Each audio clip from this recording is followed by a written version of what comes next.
اللہ نے جناب موسیٰ علیہ السلام کو خطاب فرمایا اور خطاب فرما کے ارشاد فرمایا ذکرہم بایام اللہ، اے موسیٰ اپنی قوم کو اللہ کی یادگاری کے دنوں کو یاد دلاتے رہا کریں۔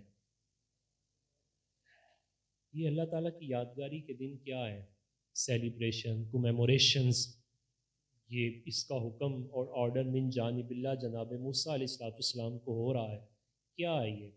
تو ان میں سے وہ بہت سارے ایام ہیں۔ ایک تو وہ جناب موسیٰ علیہ السلام کے توسل سے جب رب تعالیٰ نے فرعونیوں سے نجات عطا فرمائی، پھر اس کے بعد انہوں نے کہا کہ ہمیں من و سلوہ ملے گا، تو یا اللہ ہم پہلوں کے لیے بھی عید ہو جائے گا، بعد والوں کے لیے بھی عید ہو جائے گا، تو من و سلوہ اللہ تعالیٰ نے عطا فرما دیا۔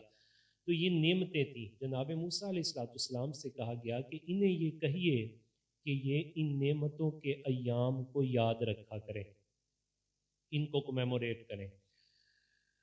اب یہاں رک کر ہم اس پہلو پر بھی توجہ دلا دیتے ہیں کہ یہ جو سالگرہ ہے، سالگرہ کمیموریٹ کرنی چاہیے، اس کی سیلیبریشن ہونی چاہیے، بالکل ہونی چاہیے، لیکن اس میں جو اگریشنز ہیں، جو ہماری ذہنوں میں بمبارمسٹ ہے، وہ مغربی فکر کی نہیں ہونی چاہیے۔ آپ اس کی ڈائریکشن بدلیں، اور ڈائریکشن بدلنے کا بہترین حل ہے کہ جس دن اللہ تعالیٰ آپ کو منصب والد پہ فائز کرے تو آپ اس دن کو سیلیبریٹ کریں اور یہ کہیں یار یہ وہ دن ہے کہ جس دن میں رب تعالیٰ نے مجھے باپ ہونے کا اعزاز عطا فرمایا تھا۔ ڈائریکشن بدل دیں۔ یہ وہ دن ہے کہ ماں کہے، یہ وہ دن ہے کہ رب تعالیٰ نے مجھے ماں ہونے کا بھی اعزاز دیا اور میرے قدموں میں میری اولاد کی جنت رکھ دی۔ ڈائریکشن بدل دیں۔ بیٹا یہ کہے کہ اللہ تعالیٰ نے مجھے ایمان کی دولت کے ساتھ اس دنیا میں پیدا فرمایا۔ ماں باپ یہ کہیں نعمت دی، رحمت دی، اور اس میں اللہ تعالیٰ کا شکر ادا کریں۔ لہٰذا جیسے جی چاہتا ہے آپ حدود اللہ میں رہتے ہوئے اللہ کی بندگی میں، اللہ کی بارگاہ میں شکر ادا کرتے ہوئے کمیموریٹ کریں، اور ضرور کریں، لیکن سالگرہ کا یہ اینگل ہونا چاہیے۔ یہ اینگل قرآن نے ذکر کیا، ذکرہم بایام اللہ، بلانا نہیں چاہیے، جس دن اللہ نے نعمت کی دی اسے یاد کریں۔ جناب اگر کوئی نعمت ملے تو اسے یاد کرنا ہے، تو جس دن نعمتوں کی نعمت ملے اسے بھول جانا ہے، اسے بھول جانا۔ لا ورب العرش، جس کو جو ملا ان سے ملا، بٹتی ہے کونین میں نعمت رسول اللہ کی۔ اس کائنات عرضی میں جس کو جو ملا اور جو عطا فرمایا رب نے حضور کا صدقہ عطا فرمایا، اور اس دن سیلیبریٹ کرے اور کر کے کہے یہ سب تمہارا کرم ہے آقا، کہ بات اب تک بنی ہوئی ہے، کرے اسے وہ انداز اختیار کرے۔ پھر رب تعالیٰ نے نبی علیہ السلام کو بھی یہ حکم ارشاد فرمایا۔ رب تعالیٰ ارشاد فرماتے ہیں نبی علیہ السلام کو خطاب فرماتے ہوئے، اے محبوب ذکر، آپ بھی یاد کروایا کریں۔ اور اس ذکر کو اگر ہم تذکیر کے مصدر سے لیں تو پھر اس کا معنی یہ بنتا ہے حضور آپ واعظ و نصیحت فرمایا کریں۔ فَإِنَّ الذِّكْرَىٰ تَنْفَعُ الْمُؤْمِنِينَ، ایمان والوں کو یہ یاد دہانی، سیلیبریشن، کمیموریشن، واعظ و نصیحت، یہ ایمان والوں کو نفع عطا فرماتی ہے۔ اس سے پتہ چلا کہ کمیموریشن ایمان والے کے لیے نفع بخش ہو سکتی ہے، لیکن تب جب وہ کمیموریشن اس انداز میں ہو کہ وہ اللہ تعالیٰ سے بندے کو جوڑ دے، اپنے نبی سے اس کا رشتہ مضبوط ہو جائے، اللہ تعالیٰ کی بارگاہ میں وہ اپنی نعمتوں کا شکرانہ، اس کی رحمتوں کا شکرانہ اللہ تعالیٰ کی بارگاہ میں پیش کرے۔ پھر اس پر مفسرین نے کنکلوڈ کیا، سویپنگ سٹیٹمنٹ کے طور پر اگر ہم اس کی کنکلوژن لیتے ہیں تو وہ یہ نکلتی ہے کہ نعمتوں کو یاد اس وجہ سے کرنا چاہیے کہ سب سے پہلا فائدہ یہ ہے کہ نعمت دینے والے کا شکر ادا کرنے کی توفیق پیدا ہو جاتی ہے۔ دوسرا یہ کہ اس نعمت کی قدردانی پیدا ہو جاتی ہے۔ تیسرا یہ پہلو نکلتا ہے کہ دل کو، انسان کے دل کو تقویت اور ایمانی جذبات میسر آتے ہیں، ایمانی جذبات میسر آتے ہیں، اور بندہ یہ خیال کرتا ہے میری محنت مونت کوئی نہیں، یہ رب تعالیٰ نے محض اپنا فضل ہی فرمایا ہے، میں اس قابل کہاں تھا، یہ تو اللہ تعالیٰ نے مہربانی فرمائی ہے۔ قلبی تسکین ملتی ہے۔ اور پھر اگر نیکوں کے دنوں کو یاد کیا جائے، نیک لوگوں کے، اسلاف کے تذکرے کیے جائیں، تو اسلاف کا تذکرہ کیا جائے. اچھے لوگوں کا جہاں تذکرہ ہوتا ہے سارے اس بات پہ متفق ہے لگتا ہے یہاں اللہ کی رحمتیں اتر رہی ہیں. جہاں نیک لوگوں کا تذکرہ ہوتا ہے وہاں اللہ تعالیٰ کی رحمتیں اتر. تو یہ ساری چیزیں اس کے اندر موجود ہیں. تو آئیے ہم ان ساری چیزوں کے حصول کے لیے چلتے ہیں. نبی پاک صلی اللہ علیہ وسلم کی ذات کو اللہ تعالیٰ نے مبارک بھی فرمایا اور آئیڈیل بھی بنایا, اور اتنا آئیڈیل بنایا کہ اس پر مہر خود لگا دی. لَقَدْ كَانَ لَكُمْ فِي رَسُولِ اللَّهِ أُسْوَةٌ حَسَنَةٌ. خود رب تعالیٰ ارشاد فرماتا ہے مَا آتَاكُمُ الرَّسُولُ فَخُذُوهُ. نبی جو تمہیں عطا فرمائے خوش دلی سے قبول کر لو. خود ذات رسالت ماں بھی اللہ کا تحفہ اور حضور کی سیرت بھی اللہ کا بہت بڑا تحفہ. حضور سراپا معجزہ, سراپا تحفہ نبی علیہ الصلوۃ والسلام کی ذات. قرآن نے کہا ما آتاکم الرسول, جو بھی تمہیں دیں اس وجہ سے کہ وہ جو دیں گے وہی خیر ہوگا. قرآن نے دوسری جگہ ذکر کیا بسم اللہ الرحمن الرحیم لقد جاءکم رسول من انفسکم عزیز علیہ ما عنتم حریص علیکم بالمؤمنین رؤوف الرحیم. اس کے تحت مفسرین نے لکھا یہ آیت بتاتی ہے کہ ماں باپ بھی اپنی اولاد سے اتنی محبت نہیں کر سکتے جتنی محبت رسول اللہ اپنے امتی سے فرماتے ہیں. حضور ہم سے پیار فرماتے, اتنی محبت حضور اکرم صلی اللہ علیہ وسلم ہمارے ساتھ فرماتے ہیں. تو نبی علیہ الصلوۃ والسلام کی ذات تو رہی ذات, حضور کا فیض دیکھیے کہ جنہوں نے نبی علیہ الصلوۃ والسلام پر پڑھنے والے انوار و تجلیات کے پرتو کو حاصل کیا, رب تعالیٰ نے انہیں بھی زمانے کی بابرکت ہستیاں بنا دیا.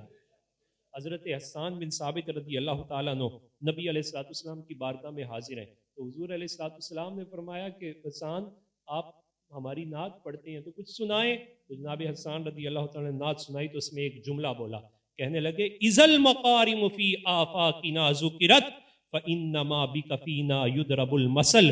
حضور کائنات میں جب بھی بلند کرداروں کا تذکرہ ہوگا تو ان بلند کرداروں کی جو پہلی فہرست بنائی جائے گی اس فہرست میں پہلا نام آپ کے صحابہ کا ہی آئے گا. حضور کی ذات تو رہی حضور کی ذات کا. حضور یہ آپ کا فیضان ہے کہ جس بھی چیز میں کوئی ماڈل تلاش کرنا چاہے گا, کسی کردار کا نمونہ دیکھنا چاہے گا, صداقت میں صدیق اکبر نظر آئے گا, اور انہیں شجاعت میں عمر فاروق نظر آئے گا, عدالت میں عمر فاروق نظر آئے گا, حیا میں عثمان کھڑے ہوئے نظر آئیں گے, اور اگر وہ بات کریں گے دلیری کی, خدا کی خصوصی عنایات کی, تو مولا علی سامنے نظر آئیں گے, اور وقت کے کربلا میں جب بھی یزید آئے گا تو آپ کا لال حسین سامنے کھڑا نظر آئے گا. اذا المقارم فینا, جب بھی کائنات میں تذکرہ ہوگا حضور آپ کی ذات تو رہی آپ کی ذات. فانما بکفینا یضرب المثل, بات کی جائے گی تو آپ کے صحابہ کی بات کی جائے گی. اقبال کہاں چپ رہنے والا ہے, جب عشق کی بات ہوئی تو اقبال پیچھے رہ ہی نہیں سکتا. اقبال آئے میدان میں, انہیں کہا طلب جس کی صدیوں سے تھی زندگی کو, کہ اس زندگی کو جس چیز کی طلب تھی کوئی تو آئے میں اس پہ ناز کروں, وہ سوز اس نے پایا انہی کے جگر میں. اس نے کہا وہ درد انہیں ملا اور وہ اعزاز ملا تو وہ اصحاب محمد صلی اللہ علیہ وسلم کی صورت میں اسے میسر آیا. تو پھر آئیے ذرا ان ہستیوں میں سے ان ہستیوں کی طرف جاتے ہیں اور بات لے کے چلتے ہیں بدر کی طرف. تو ظاہر ہے یہ کریکٹر ڈیولپمنٹ کے بعد اور سیلف ڈیولپمنٹ کے بعد کسی پہلے مارکے کی طرف نکلنا چاہتے تھے. حق و باطل کا یہ پہلا مارکا, 27 غزوات ہوئے. یہ جو لوگ باز کہتے ہیں اسلام تو صرف اخلاق سے پھیلا ہے, بڑا خطرناک جملہ ہے. صرف اخلاق سے نہیں پھیلا, اسلام پوری طاقت سے پھیلا ہے. اسلام کوئی عاجز بن کے تھوڑا آیا, اسلام یتیم تھوڑا ہے, اسلام تو پوری جان سے آیا ہے. اس نے نبی علیہ الصلوۃ والسلام کے تلوار کی نفی کی, اور اس نفی نے تو آج ہمیں اس مقام تک پہنچا دیا. مصطفیٰ جان رحمت صلی اللہ علیہ وسلم 27 غزوات میں خود تشریف لے گئے, اور مارکہ بدر میں سب سے پہلا مارکہ وہ بدر کا ہوا. نبی علیہ الصلوۃ والسلام اس ارادے سے نہیں نکلے تھے کہ ہم جا کے کوئی جنگ ہوگی, بلکہ وہ قریش کا ایک قافلہ تھا, وہ رکاوٹ ڈال کے تو اپنی کچھ ڈیمانڈز تھیں اس پر بات کرنا تھی. جناب رسول اللہ صلی اللہ علیہ وسلم جب نکلے تو قریش کو خبر پہنچ گئی کہ ہمارا تو قافلہ روکا جائے گا. ہر گھر کا فرد تیار ہوا اور پورا ایک لاؤ لشکر تیار کرنے کے بعد مسلمانوں کے ساتھ جنگ کا ارادہ ابو جہل نے کر لیا. ادھر انہوں نے راستہ بدلا اور وہ واپس پہنچ گئے. اب پہنچے تو اصولاً ان کو رک جانا چاہیے تھا, لیکن دشمن جب تیار ہو تو پھر اپنی دشمنی سے باز نہیں آتا. اس نے کہا نہیں, اب تو بڑی تیاری ہے, اب تو نہیں رکیں گے, اب تو ہم جائیں گے. اور ہم یہ بات کریں گے، مسلمانوں کے ساتھ دو ہاتھ کر کے آئیں گے. اتنی تیاری کر لی اور انہوں نے تیاری کر لی. نبی علیہ السلام کو اطلاع پہنچی، قافلہ تو ادھر سے چلا گیا اور حضور وہ سارے کے سارے جو ہیں وہ جنگ کرنے کے لیے آ رہے ہیں. اور یہ کتنے افراد ہیں؟ 313. اور پاس بھی کیفیات ہیں. 313 افراد. نبی علیہ السلام آپ چاہتے تھے میرے صحابہ کوئی بات کریں. قرآن کہتا ہے شاورہم فی الامور، اے محبوب اپنے صحابہ کی حوصلہ افزائی فرمائیے، ان سے مشورہ تو فرمائیے، ان سے مشورہ فرمائیے. نبی علیہ السلام نے کہا کہ صحابہ یہ مسئلہ ہو گیا ہے تو آپ اس پہ مشورہ دیں. آپ جانتے ہیں جب حضور مشورہ مانگے اور بات بھی ایسی ہو تو کون اٹھے گا؟ جو پہلا ہے وہی اٹھے گا. صدیق اکبر اٹھیں گے. جناب صدیق اکبر کھڑے ہوئے تو کہا حضور آپ کا قدم بعد میں پڑے گا، خون ہمارا پہلے پڑے گا. بس اتنی بات تھی جناب صدیق اکبر کی. نبی علیہ السلام چاہتے تھے کوئی اور بولے، صدیق تو بولتے ہیں. تو جناب مقداد مہاجرین میں سے کھڑے ہوئے اور انہوں نے کہا یا رسول اللہ امدی لما اراک اللہ ونحن معک واللہ لا نقول لک کما قال بنو اسرائیل لموسیٰ اذهب انت وربک فقاتلا انا ہاہنا قائدون. محبوب آپ جدھر آپ کا رب حکم دیتا ہے آپ چلیے، ہم کوئی بنی اسرائیل والے تھوڑے ہیں کہ ہم کہیں آپ اور آپ کا خدا لڑے. حضور ہم آپ کے ساتھ ہیں، جدھر لے جانا چاہتے ہیں لے جائیے. اب یہ نکیلیں آپ کے ہاتھ میں حضور، اب آپ جدھر لے کے جانا چاہتے ہیں لے کے چلیے. نبی پاک صلی اللہ علیہ وسلم آپ نے جب یہ کلمات سنے تو رسول اللہ صلی اللہ علیہ وسلم ذرا تصور کریں آپ کہیں جانا چاہیں اور ایک بندہ کہے ہم اس میدان میں ہمیں معلوم ہے، ایک بندہ صرف پیچھے سے اتنا کہہ دے نا سبحان اللہ تو ہمیں کتنا حوصلہ ملتا ہے. تو جو میدان جنگ میں ہو اور جناب وہاں آپ کہیں کہ جناب آپ چلیں اور وہ بھی رسول اللہ کی ذات اور حضور چاہیں کہ جناب کوئی بات کریں یہ صحابہ، تو جناب جب صحابہ نے بات کی ہوگی تو نبی علیہ السلام کے دل کو کتنی ٹھنڈ پہنچی ہوگی. اس نے حضور کو راضی نہیں کیا، اس نے رب کو راضی کیا ہے. اس پر پھر محدثین نے بات کی. محدثین نے کہا اگر اپنی نسلوں میں دین کے پودے کی کاشت کرنا چاہتے ہو تو کم از کم دینداروں کے ساتھ کھڑے نہیں ہو سکتے تو دینداروں کی نفی بھی نہ کیا کرو. سانو جناب اور کوئی گل لبے یا نہ لبے، سانو مولا نہ لبے ہوں دے. ہر بار مولوی صاحب نے کیا کیا، مولوی صاحب نے کیا کیا. یار چھوڑو، آپ کو نہیں پسند تو کیا کیا آپ تو کچھ کر کے دکھاؤ. آپ کا کیا کنٹریبیوشن ہے؟ چھوڑ دیں. آپ کہیں یہ مولانا کچھ نہیں کرتے، میں اپنی اولاد دے رہا ہوں یہ کچھ کرے گی. دیں اولاد، لائیں میدان میں آئیں، نکلے اور کبھی بھی ڈیگریشن کی بات نہ کریں، موٹیویٹ کریں، حوصلہ افزائی کی بات کریں. آپ کو پتہ ہے یہ ملحدین کیا چاہتے ہیں؟ ملحدین تو چاہتے ہی ہیں. ہم نے اس دن بھی اس بات پہ تفصیلی کلام کیا کہ کفر یہ چاہتا ہے کہ آنے والی نسل کے سینے سے دین کو نکال دے، اور دین کو نکالنے کے لیے کہا ان کی مجلسوں میں موضوع دین بنا دو. او جی دین تے بڑا سخت ہے، او جی مولویاں بڑا سخت بنا دیتا ہے. آپ بتائیں جس بچے کے سامنے بیٹھ کے آپ یہ بات کر رہے ہیں دین سخت ہے، کسی کا کچھ نہیں گیا، اس کے دل میں بات بیٹھ گئی ابا جی کہنے نے دین بڑا سخت ہے. آپ نے تو دین کا نقصان کر دیا، دین آپ نے اس کے سینے میں سخت ڈال دیا. ارے دین سے زیادہ نرم کیا ہے؟ یرید اللہ بکم اليسر، اللہ فرماتا ہے رب تمہارے لیے آسانیاں چاہتا ہے. دین کیسے تنگ ہو سکتا ہے؟ دین کیسے تنگ ہو سکتا ہے؟ اس کے اندر کیسے سختی آ سکتی ہے؟ حوصلہ افزائی کریں، موٹیویشن، کھڑے ہو جائیں ساتھ دین کی آبیاری کے لیے، دین کو بچانے کے لیے اور دین کی تقویت کے لیے. ہر فرد کی اس وقت یہ ذمہ داری بنتی ہے کہ وہ دین کی آبیاری کے لیے خود آ سکتا ہے تو خود آئے، اپنی اولاد کو لا سکتا ہے اولاد کو لائے، نہیں لا سکتا مال پیش کرے، مال نہیں پیش کر سکتا کم از کم اچھے کلمات تو کہہ سکتا ہے نا، اچھے کلمات کہے. یہ کلمات کی قدر دیکھیں. میں آگے جا کے بات کرتا ہوں جی اس پہ بھی. جناب رسول اللہ صلی اللہ علیہ وسلم یہ چاہتے تھے، مہاجرین نے تو بات کر دی، اب ذرا انصار میں سے بھی تو کوئی بات کرے نا. نبی علیہ السلام نے فرمایا اشیروا علی ایھا الناس، اور لوگوں بھی اور مشورے دو. جناب سعد بن معاذ کھڑے ہو گئے، کہا حضور آپ یہ چاہتے ہیں ہم بات کریں؟ تو حضور انصار کی طرف سے نمائندہ بن کے میں بات کرنا چاہتا ہوں. اب جناب انصار نے بات کی تو کیا بات کی. محدثین فرماتے ہیں صحابہ کے قدم زمین پر تھے لیکن روح آسمانوں پہ پہنچ گئی. سعد بن معاذ نے اتنی بڑی بات کی، اتنی جگڑے والی بات کی. جناب سعد بن معاذ نے کہنے لگے قد آمنا بکا وصدقنا وشہدنا انما جئت بہ هو الحق وآتینک علی ذالک عہودنا ومواثقنا علی السمع والطاعۃ لک فامضی یا رسول اللہ لما اردت ونحن معک فوالذی بعثک بالحق لو استعرضت بنا البحر فخضته لخضناه معك ما تخلف منا رجل واحد. اب اس کا ترجمہ ایک تو وہ ہے اردو میں سادہ نثر میں کرنا، ایک وہ ترجمہ جو حفیظ جلندری نے کر دیا، اس کے کلام کو بھی مقبولیت ملتی. اس نے کہا سعد بن معاذ کیا کہتے ہیں، نبی کا حکم ہو تو کود جائیں سمندر میں. یہ تو خوشکیوں کی بات ہے، نبی کا حکم ہو تو کود جائیں ہم سمندر میں اور جہاں کو محو کر دیں نعرہ اللہ اکبر میں. حفیظ جلندری کہتے ہیں نہتے 313 بشر شوق شہادت میں خدا کے نام پر نکلے، محمد کی قیادت میں نکلے. اور سعد بن معاذ نے ترجمانی کیا کی، کہا نہ کثرت تھی نہ شوقت تھی نہ کچھ سامان رکھتے تھے، فقط اخلاص رکھتے تھے، فقط ایمان رکھتے تھے، فقط اخلاص رکھتے تھے، فقط ایمان رکھتے تھے. اور نہ تیغ و تیر پر تکیا، نہ خنجر پر، نہ بالے پر، بھروسہ تھا تو ایک سادہ سکالی کملی والے پر.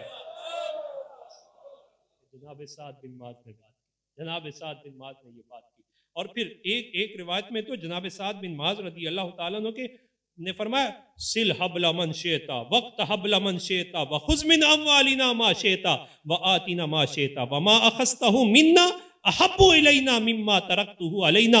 حضور جو آپ لینا چاہتے ہیں لے لیں، جس کو کاٹنا چاہتے ہیں کاٹ دیں، جو ہمارے مالوں سے لینا چاہتے ہیں لے لیں، جانوں سے لینا چاہتے ہیں لے لیں.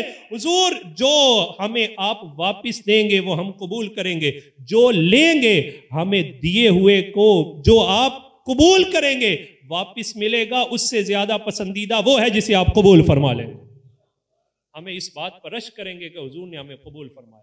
نبی علیہ الصلوۃ والسلام جناب سعد بن معاذ رضی اللہ تعالیٰ عنہ نے جب یہ کلمات کہے اور ان کلمات سے مصطفیٰ جان رحمت صلی اللہ علیہ وسلم کی آنکھوں مبارک میں جو ٹھنڈک تھی، صحابہ فرما رہے کہ ہم وہ ٹھنڈک دے رہے تھے.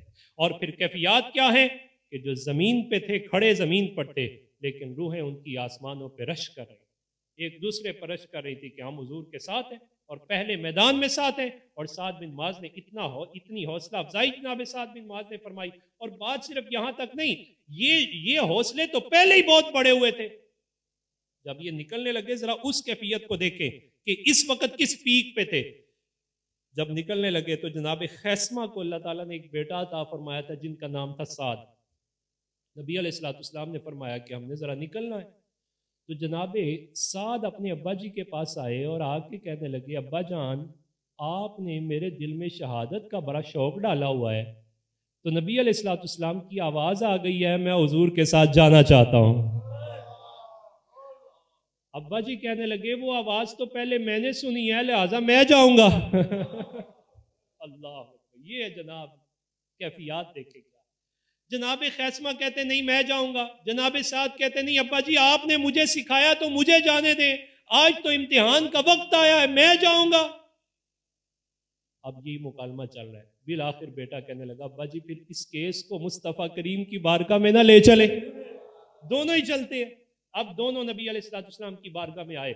اب محدثین نے بات کی، محدثین نے کہا دیکھیں شوق شہادت کی معراج کیا ہے. وہ مصطفیٰ کریم کی بارگاہ میں بعد میں پہنچے، رب تعالیٰ نے شہیدوں کا اجر پہلے عطا فرما دیا. نام دونوں کا لکھا گیا، نام دونوں کا لکھا گیا. پہنچے. اب جب پہنچے تو پہنچ کے پھر بھی آپس میں گفتگو مونولاگی ہو رہی ہے، آپس میں بات کریں. ابا جی پھر کہہ رہے ہیں بیٹا تم گھر رہو میں جانا چاہتا ہوں.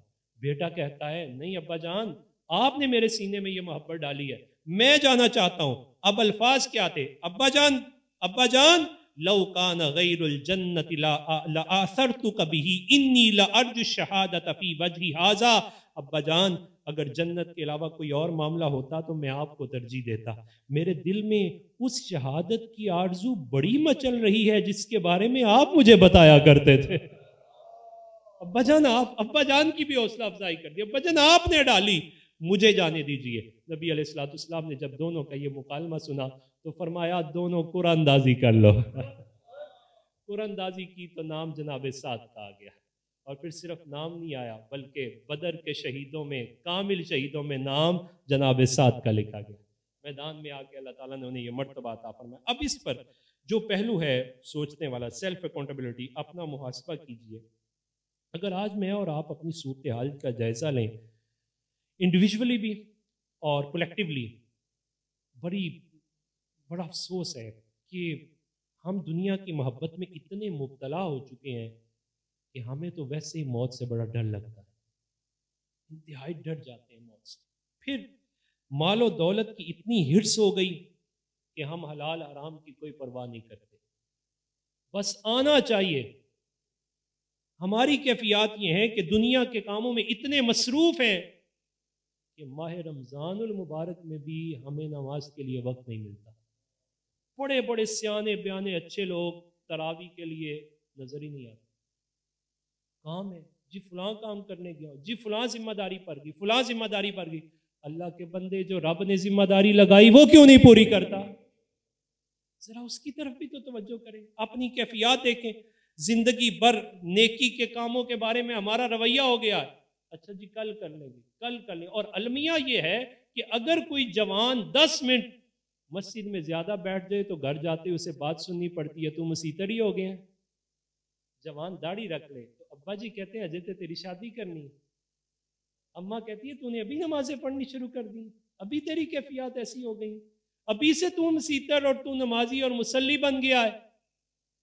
اب یہ کیفیات جب ہو جائیں، دنیاوی مفادات سامنے آ جائیں اور موت سے ڈر لگنے لگے، تو پھر امت مسلمہ کا وہی حال ہوتا ہے جو آج میرا آپ کا حال ہے۔ بس ذرا سا شیطان کا اثر آتا ہے ہم بکھر جاتے ہیں، اور شیطان جب چاہتا ہے جہاں چاہتا ہے ہمیں نوچ لیتا ہے۔ کشمیر میں میرے آپ کے لہو کی کیا قدر ہو رہی ہے ہم سب جانتے ہیں۔ ہر ماہ رمضان آتا ہے، نہ آپ اپنی طاقت دکھائیں تو فلسطین کے اندر وہ دندناتے ہوئے آتے ہیں اور ہماری بہنوں کی عصمت دری بھی کرتے ہیں، چادریں بھی چھین لی جاتی ہیں، چھلنی بھی کر دیا جاتا ہے۔ آخر کیوں ایسا ہوا؟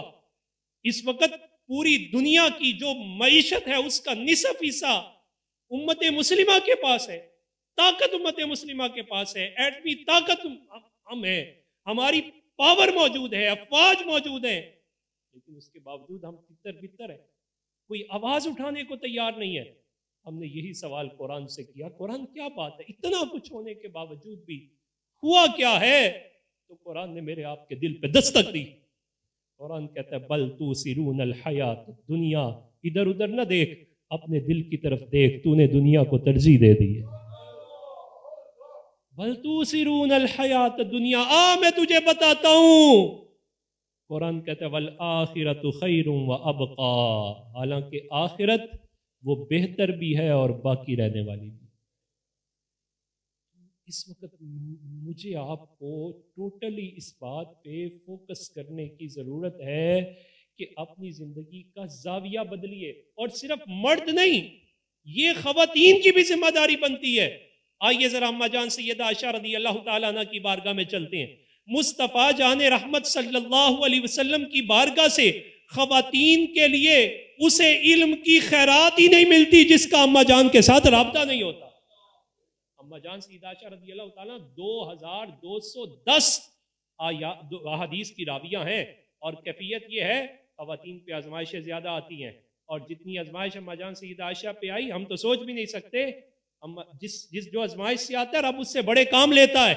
خواتین کو ناز کرنا چاہیے، رب نے جتنے بھی بڑے منصب دیے ہیں خواتین کی کوکھ سے جنم لیے ہیں۔ اماں جان سیدہ عائشہ رضی اللہ تعالیٰ عنہ پہ وہ موقع آیا کہ وہ تہمت لگ گئی اور اس پروسیس سے گزارا گیا، اور حالات یہ ہیں کہ مصطفیٰ جان رحمت سے کو بھی حکم ہوا آپ بھی اعراض فرمائیے، صدیق اکبر کو بھی حکم ہوا آپ بھی اعراض فرمائیے۔ تو جب اندر سے صبر کے ساتھ گزاری تو سامنے رب تعالیٰ سورہ نور کی آیات کے ساتھ اماں جان کا استقبال فرما رہا ہے۔ 18 آیات سورہ نور کی اماں جان سیدہ عائشہ رضی اللہ تعالیٰ عنہ کی طہارت پر اترتی ہیں، پاکیزگی پر اترتی ہیں۔ اماں جان سیدہ عائشہ رضی اللہ تعالیٰ عنہ نبی علیہ السلام کے علم کی خیرات امت میں تقسیم فرماتی ہیں۔ صحابہ کرام رضوان اللہ علیہ مجمعین فرماتے تھے افقہ سب سے زیادہ فقیہ عورتوں میں کسی نے دیکھنا ہو تو اماں جان سیدہ عائشہ کو دیکھیں۔ قرآن کی مفسرہ بھی ہیں، محدثہ بھی ہیں، عالمہ بھی ہیں۔ ہم قرآن یہ پہلو ہے، اس پر توجہ کرے کہ عورت کی بھی کتنی بڑی ذمہ داری ہے، اور علم کے زیور سے مزین ہونا۔ ہم عورت کی تعلیم کے سخت خلاف ہیں، انتہائی سخت خلاف ہے، لیکن کون سی تعلیم؟ جو انہیں مغربی تہذیب و تمدن دیتی ہے۔ ہم اس تعلیم کو تو پروموٹ کرتے ہیں جو انہیں قدم عائشہ تک پہنچاتی ہے۔ عورت کو یہ سوچنا چاہیے کہ یہ تعلیم میری آپ کی تعلیم نہیں، میری آپ کی تعلیم وہ ہے جس کے بارے میں ہمارے اسلام نے یہ موٹو دیا، طلب العلم فریضۃ علی کل مسلم و مسلمۃ، کہ علم حاصل کرنا ہر مرد اور عورت پر لازم قرار دیا گیا۔ اب اس علم پر اگر میں تھوڑی سی بات کرنا چاہوں، ضروری بات، تعلیم ہے کیا؟ اگر ہم تعلیم کا ڈکشنری مین لیتے ہیں تو تعلیم کا مطلب ہے شعور، معلومات۔ یہ ویسٹ بھی یہی کہتا ہے، وہ کہتا ہے اونلی نالج، انفارمیشن بمبارمسٹ، یہ تعلیم ہے۔ لیکن ان کے ہاں صرف تعلیم ہے، یہ اسلام کا دامن ہے جس میں تعلیم بھی موجود ہے، تربیت بھی موجود ہے۔ تربیت کیا ہے؟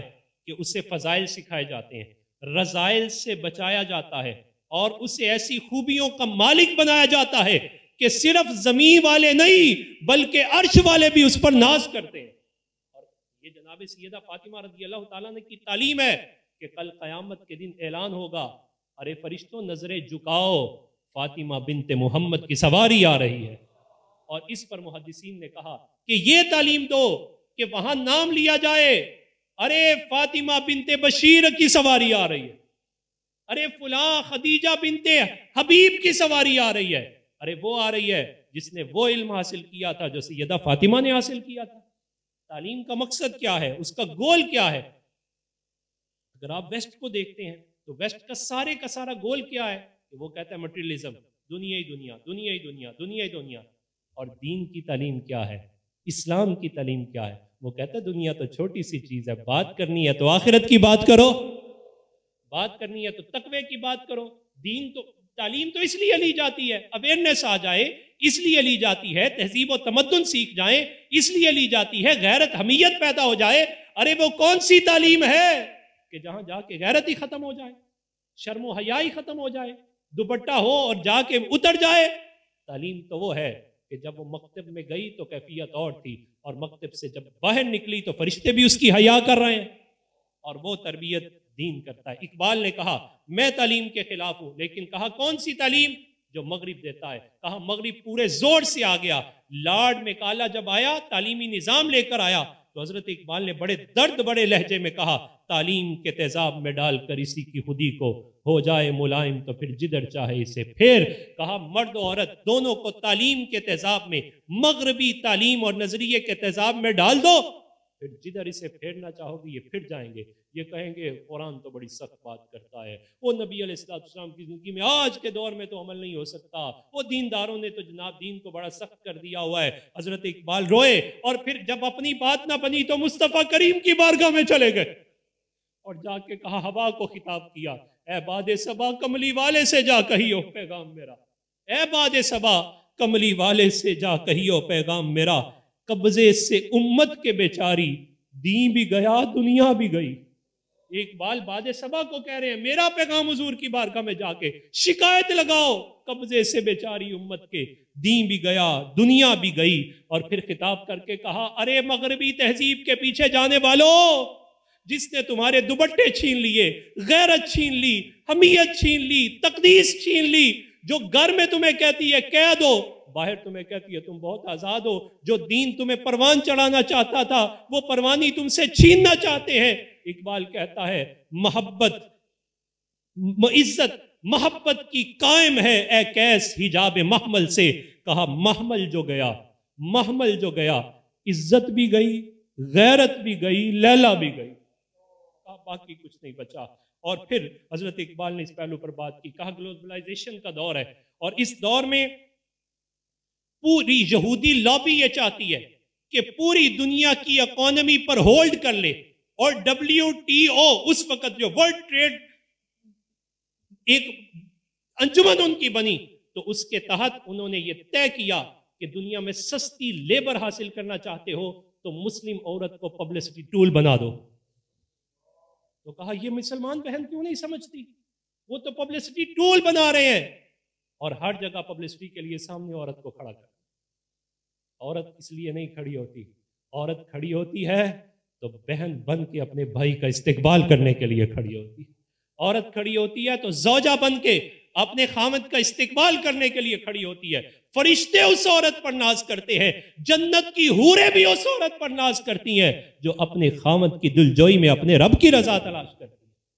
اس وجہ سے اما جان سیدہ عائشہ رضی اللہ تعالیٰ عنہ کی سیرت مجھ سے اور آپ سے یہ ڈیمانڈ کرتی ہے, اپنی اولادوں کو نابلد اور بے علم نہیں رہنے دینا, اور علم دینا ہے. اور سب سے پہلے کون سا علم؟ دین کا علم دینا ہے. دین کے علم میں انہیں گوندیے, اور جتنا گوندا جا سکتا ہے اتنا گوندیے. پھر انشاءاللہ وہ وقت دور نہیں. اقبال نے بات کی, اقبال نے کہا حسین چاہتے ہو نا, پہلے کوئی فاطمہ تو زمانے کو دو نا. اللہ تعالیٰ کی پاک بارگاہ میں دعا ہے رب تعالیٰ مجھے اور آپ کو عمل کی توفیق عطا فرمائے.